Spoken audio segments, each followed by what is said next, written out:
یہاں تو بہت مشکل ہے، کئی روز پہلے طے کر دیتے فلاں دن عید کرنا، ہاں دیکھنا کی بات ہی کریں، تو یہ ہے کہ جس دن ہال بک ہو جائے اس دن ہی خیال کر دیں گے ہال بک ہو جائے عجیب حساب۔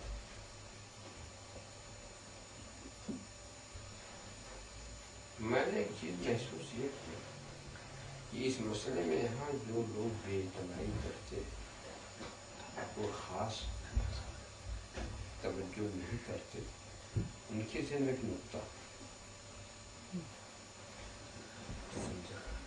ان کے ذہن میں ایک نقطہ یہ ہے کہ فقہ حنفی کے اعتبار سے یہاں عید عید ہے، اچھا برطانیہ، اچھا اس لیے کہ یہاں دارالحرب ہے، عید وغیرہ یہ دارالاسلام کی چیز ہے، نہ کہ دارالحرب۔ اچھا یہ اصل میں نقطہ، وہ یہاں جمعہ بھی نہیں، اب وہ سوچتے چاہے پڑھو چاہے نہ پڑھو، جب یہاں آئی نہیں، مگر یہ نقطہ نہیں ہے کہ رمضان تو ہے، سوال تو یہ اس میں تو صحیح ہونا چاہیے، مسئلہ خالی عید کی نماز کا نہیں ہے، ہاں رمضان کا ہی ہے، رمضان تو ہے، اور یہ ڈھیلے ہو جاتے، ذہن نہیں بنا پاتے لوگوں کا کہ اصل میں قانون کی پابندی مقصود ہے، قانون کی پابندی مقصود ہے۔ مثال کو دو گواہ کی شرط لگائی تھی، دو عادل گواہ ہو، اب ایک کتنا ہی بڑا سچا کیوں نہ ہو ایک کی بات نہیں مانی جائے، اور بات نہ ماننے کا مطلب یہ نہیں کہ بات غلط ہے، غلط ہے مگر قانون کی پابندی نہیں، شہادت کا نصاب 2 ہے، نصاب پورا نہیں ہوگا۔ صحابی رسول نے کسی بات کی گواہی دی، منافق نے کچھ کہا تھا، وہ آ کے حضور سے شکایت کی، اس نے انکار کر لیا، اب صحابی سے گواہ مانگو تو وہ گواہی نہیں تھا، تو حضور نے صحابی کی بات پر فیصلہ نہیں کیا، جو رسول یہ کہہ رہے میرے سارے صحابہ عادل جھوٹے نہیں، ان کی فیصلہ نہیں، تو صحابی رسول فرماتے کذبنی رسول اللہ، اللہ کے رسول نے میری بات نہیں مانی، سچ جانتے ہوئے سچ مانی نہیں، اس پر فیصلہ نہیں ہو، کیوں؟ ہم کو 2 گواہ چاہیے، ایک یہ قانون کی پابندی مقصود، سبحان اللہ،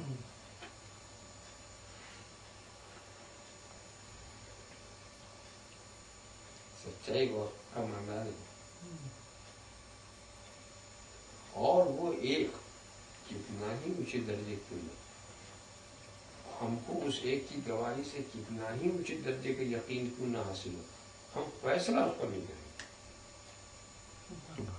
صدیق اکبر آ کے گواہی دے میں نے دیکھا، اچھا اگر تنہا ہوا تو بات سچی ہے، مانی نہیں جائے گی،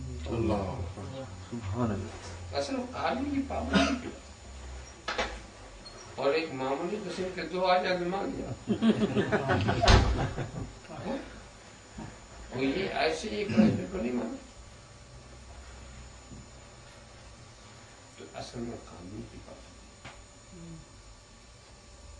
خدا کی ہمیں اطاعت، اس کی عبادت کر رہے نا، تو اس کے بتائے ہوئے قانون کی سے کر، عبادت اس کی ہو قانون ہمارا ہو، عبادت اس کی ہو خواہش ہماری ہو،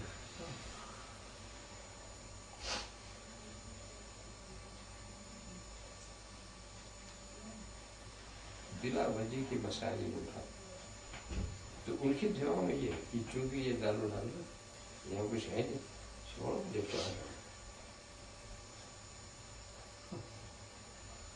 امریکہ میں اتوار کے دن جمعہ پڑھا دیا، ہو گیا جمعہ کے دن، آج اتوار کے دن چھٹی تھی۔ اچھا کیا پڑھنے والے کیسے تھے، پڑھانے والے کیسے تھے، اس قدر کیا نام ہے، اس کے پیچھے یہودی سازشیں کام کر رہے کہ ہر مسئلے کی اہمیت ختم ہو جائے۔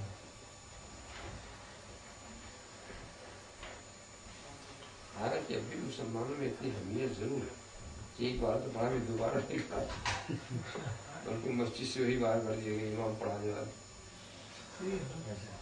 اس میں وہ عالم علم تو ہوتے نہیں، پگڑی مان لیا، داڑھی رکھ دیا، مولوی کہلانے وہی ہوتا دین۔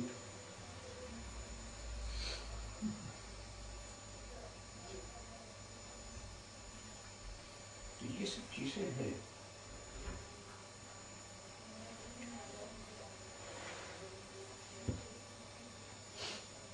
ایسا ہوا کہ مدینے میں عید ہوئی، مگر دمشق میں نہیں ہوئی، کوفے میں نہیں، وہاں چاند دیکھا گیا، ہم لوگوں نے نہیں دیکھا۔ شہادت بھی ادھر نہیں پہنچی، 2 دن عید ہوئی، کوئی فرق نہیں، کوئی انتشار نہیں، کوئی گڑبڑ نہیں، قانون تو وہ بھی اور کر رہا، قانون ہم بھی ہو رہا۔ یہ آپ کیوں کوشش کر رہے ہیں کہ ساری دنیا کی عید ایک دن، یہ تو ناممکن ہے، ساری دنیا کی عید ایک وقت ہو ہی نہیں سکتی، کیسے؟ ساری دنیا کی پوری نماز بتا دو ایک وقت ہو جائے، فجر ہوگی، ظہر ہوگی، عصر ہوگی۔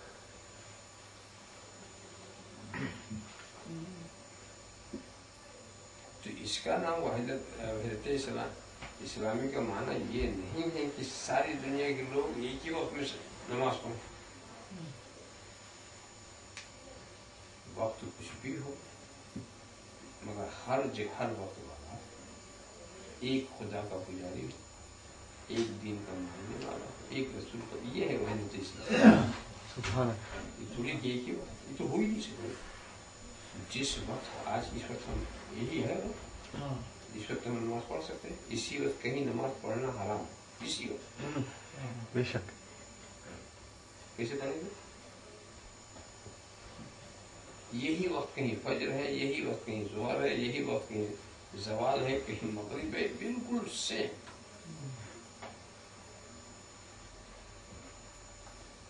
سورج جیسے چل رہا نا، یہاں سے ڈوب رہا تو کہیں نکل رہا، تو کہیں نصف نہار پر ہے، تو کہیں چاشت کا پوزیشن ہے، کہیں عصر کا وقت ہے۔ تو سورج کے رفتار کے اوپر نماز کے اوپر تو رکھنے میں مصلحت یہ ہے، کوئی لمحہ خدا کی یاد سے خالی نہ، ہر وقت اللہ رسول کی یاد ہو، ہر وقت اذان ہو، ہر وقت نماز ہو، اس کی شکل نہیں ہے۔ سبحان اللہ۔ نہ اذان کا سلسلہ ٹوٹ رہا، نہ نماز کا سلسلہ ٹوٹ رہا، بات سے ٹوٹی ہے اسی وقت سب جگہ۔ اس لیے کہ ہمارا معاملہ ایسا کہ سورج کی رفتار سے ہم وقت کی پابندی کرتے ہیں، چاند سورج کو۔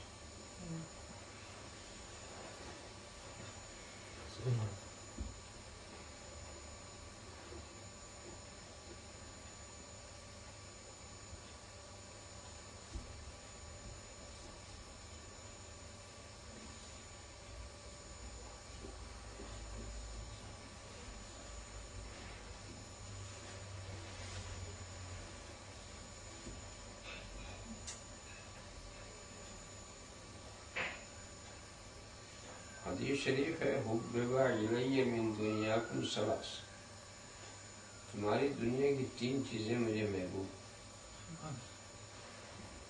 پہلے النساء والطیب، ازواج مطہرات اور خوشبو، اور تیسری چیز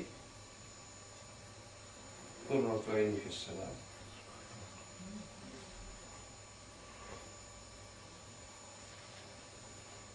اب اس کا مطلب یہ لیا گیا کہ نماز محبوب، مگر یہاں ایک سوال پیدا ہوتا ہے کہ بھی ازواج مطہرات یا خوشبو اس کو تو دنیا کی اس میں شامل کیا جاتا ہے، نماز تو دنیا کی چیز نہیں، یہ تو دین کی چیز ہے۔ حضور کہتے ہیں تمہاری دنیا کی ہمیں 3 چیزیں پسند، دنیا کی 3 چیزیں، نماز تو دنیا میں نہیں۔ لوگ اس کو پڑھ کے گزر جاتے ہیں نا، مگر کبھی توجہ ادھر کوئی نہیں دلاتا، یہ دنیا کی چیز ہے۔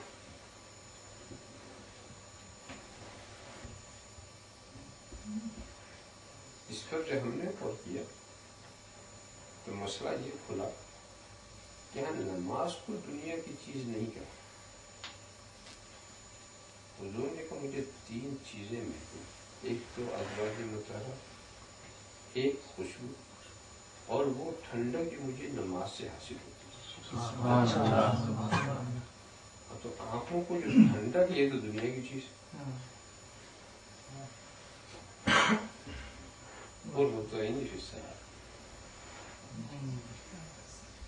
لوگ کیا کرتے ہیں، صلاۃ وہ اس میں شمار کرتے ہیں، اپنی مصیبت بڑھا لیتے ہیں۔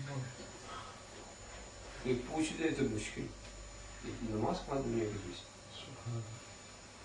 اور یہ قرۃ عین فی الصلاۃ، نماز میں جو ٹھنڈک ہماری آنکھوں کو وہ مجھے محبوب ہے۔ تو گویا سرکار کو نماز سے روحانی جو برتری تھی اس سے جسمانی سکون بھی تھا، آنکھ کو ٹھنڈک۔ اب یہاں جب یہ نقطہ آپ کی سمجھ تو یہ نقطہ اور آسانی سمجھیں گے کہ جو خدا کو منظور ہوگی، جو میرے محبوب کو نماز سے کہ آنکھ ٹھنڈک کو ملتی ہے، تو کوئی وقت ایسا نہ ہو جس میں نماز تاکہ آپ کی آنکھ کی ٹھنڈک میں کمی نہ۔ اب اس میں دو گوشے نکلتے ہیں، یہ تعبیر دوسرے گوشے کے لیے۔ ایک تو یہ کہ جو نماز میں پڑھتا ہوں اس میری پڑھی ہوئی نماز سے جو مجھے ٹھنڈک ملتی ہے وہ مجھے بہت نہیں ہے۔ اسے کچھ کھانا آپ کھائیں اس سے جو آپ کو لذت ملتی ہے، سمجھا؟ ایک تو معنی یہ ہوا، اور ایک معنی یہ ہوا کہ ہم نے نماز پڑھ لی، ہمارے سارے امتی جو نماز پڑھتے ہیں اس سے ہماری آنکھوں کو ٹھنڈک ملتی ہے۔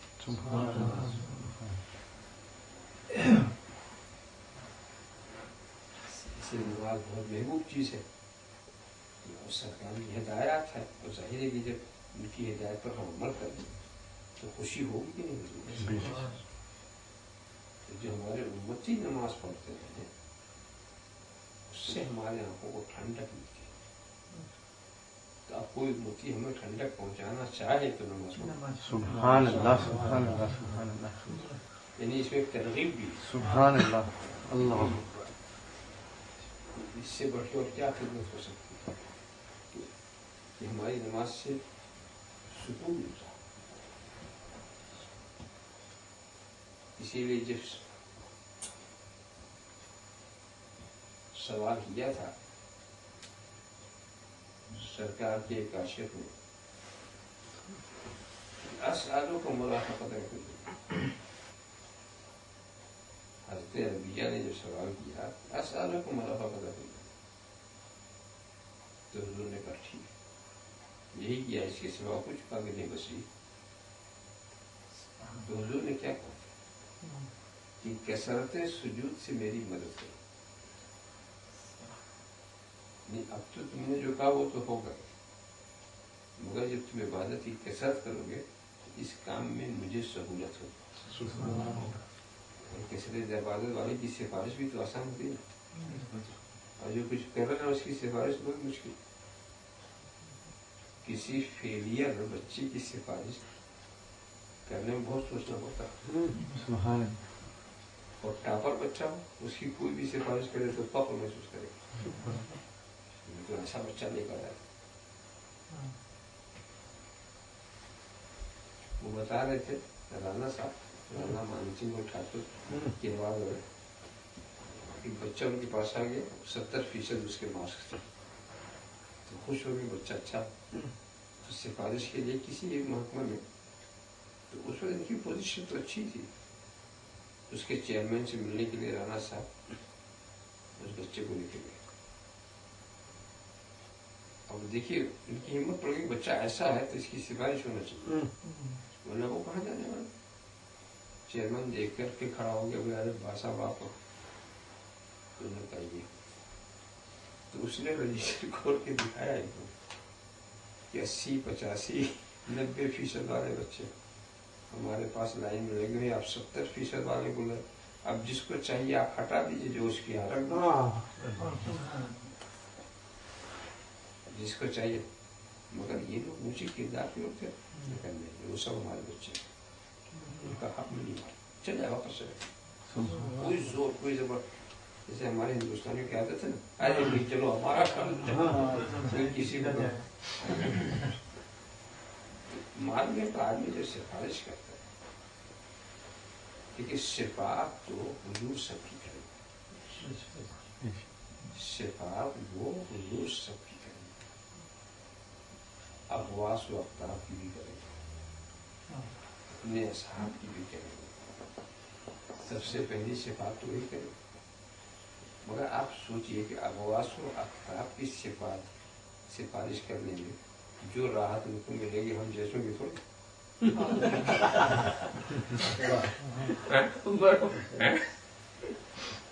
اب وہ خدا کی بارگاہ میں غوث پاک کو پیش کر رہے ہیں، یہ میرے غلاموں میں ہے، اللہ اکبر.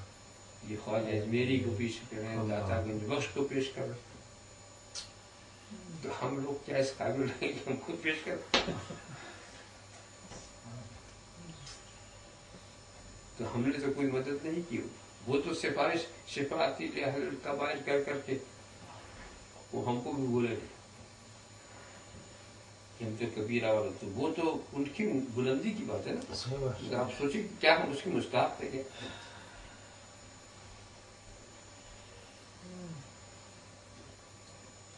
ہم اس لائق ہیں کہ ان سے کہیں کہ آپ ہماری شفاعت کریں. ایک طرف دیکھیے یہ صحابہ کی جماعت ہے، صدیق اکبر ہے، اب صدیق اکبر اور فاروق اعظم کو حضور جب لے کے چلیں گے تو سر اٹھا کے چلیں گے نا، کیسے بولا وہ تو سرکار کا مقام اتنا اونچا ہے کہ ہماری بھی سفارش وہ کر رہے ہیں اور اس کو بھی اپنے سر. مگر ہم اس قابل نہیں ہیں کہ اچھا ہماری سفارش کرنے سے پہلے سرکار، اب اس لیے کہ ہمارے پاس تو کچھ ہے نہیں، تو خود سجدے میں چل جاتے ہیں، خود روتے ہیں، گنگناتے ہیں. کام ہمارا ہے، رو رہے ہیں خود. انہوں نے کون سی غلطی کی تھی جس پہ رو رہے ہیں؟ انہوں نے کون سا وہ کیا تھا جس کی پکڑ ہونے والی؟ انہیں جہنم کا کون سا خوف تھا؟ ہم اتنا نہیں روئے اپنے لیے، وہ ہمارے لیے تو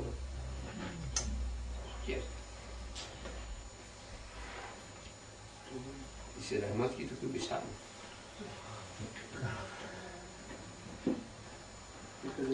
ہم غفلت پڑ گئی، وہ ہمارے لیے اتنا رو رہے ہیں کہ خدا کی رحمت بھی جوش میں آتی ہے. محبوب سے بخاؤ جو کہو گے بات مان لیجیے. تو ہمارے یہاں کا یہ نتیجہ نہیں ہے.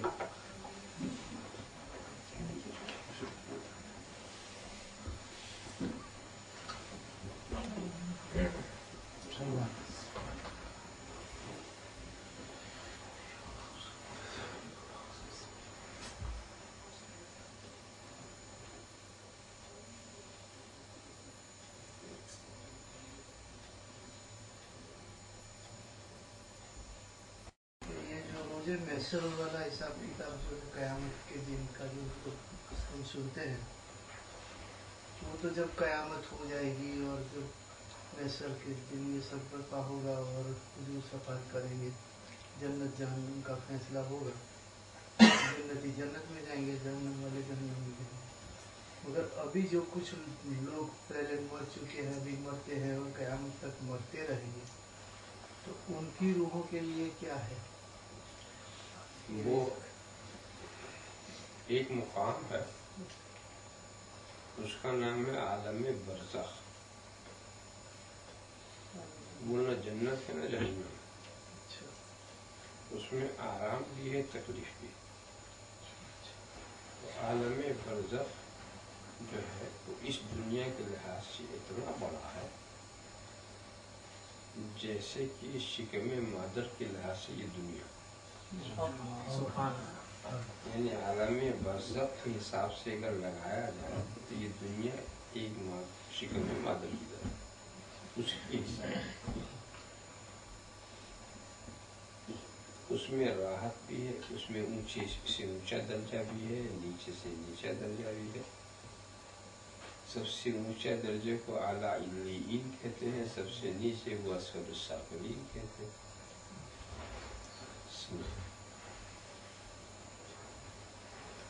وہ نہ جنت ہے نہ وہ جہنم،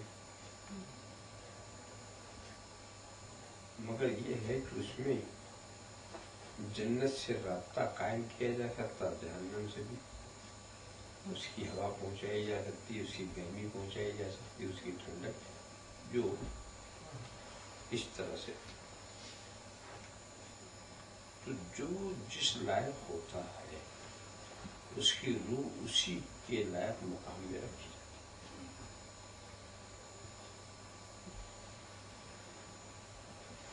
بعض لوگوں کو آزادی بھی ہوتی ہے جانے کی، آتی ہے جاتی مجسم ہو کر کے، مگر اس قبر جس کی جہاں بھی ہوئی اس سے اس کا رابطہ رہتا ہے. وہاں دوری اور نزدیکی کوئی چیز نہیں، ہر چیز ایک جیسا. دوری اور نزدیکی کا کوئی خوف نہیں. تو یہ اس عالم کے اندر جو باتیں ہیں اس عالم کی باتیں مختلف ہوتی ہیں. اس کو تھوڑا سا ایسا سمجھو، بات چیزیں ایسی ہوتی ہیں کہ انسان کی سمجھ میں نہیں آتی کہ ہم تو اتنی معمولی سے قبر میں لٹا کے آتے ہیں، اس میں کہاں اتنی وسعت ہو جاتی ہے، کہاں کیا ہو جاتا ہے. تو اگر دنیا کی کسی مثال سے آپ سمجھنا چاہیں تو انسان جب خواب دیکھتا ہے لیٹا ہوا یہاں، ہم تو سمجھے لیٹا ہوا اور وہ گھوم رہا، کہیں پہاڑ، کہیں دریا، کہیں سمندر، کہیں چاند، اور اس خواب میں اس کو راحت بھی ملتی ہے، تکلیف بھی. معلوم ہو کہ شیر دوڑا رہا، چلا رہا ہوا، سمجھے. کہیں معلوم آم توڑ کے کھا رہا، اس کی لذت پا رہا، سمجھے. اور